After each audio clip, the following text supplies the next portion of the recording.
And it was pretty clear that right off the bat, it's not accurate because nothing is being cut from programs in through by voting yes for Initiative 645. All the funding is there, and the only thing that we're cutting is an income tax. So Initiative 645, the only thing it cuts is an income tax, and it's speculation as far as potential future impact. And the way that the PIID is written, it's supposed to be for actual impact.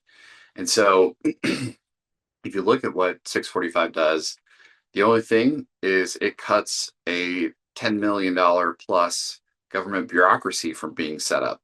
So, in fact, it saves money for folks and it returns it to the budget. And so the statement should actually be saying that this is going to increase funding for the general fund in Washington State.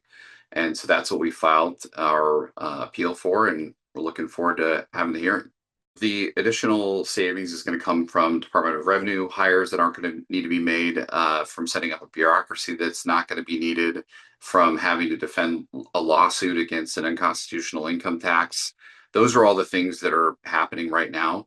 Those are the only things that have actual appropriations tied to them from the 2026 budget.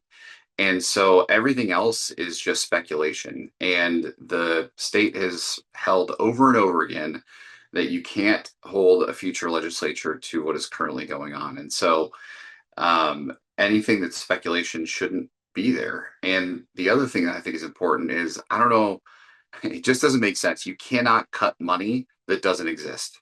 How can you possibly cut a budget that doesn't exist, funding that doesn't exist?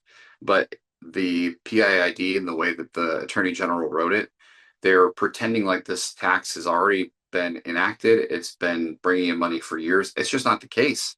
It's still 2 years away from being in law enacted.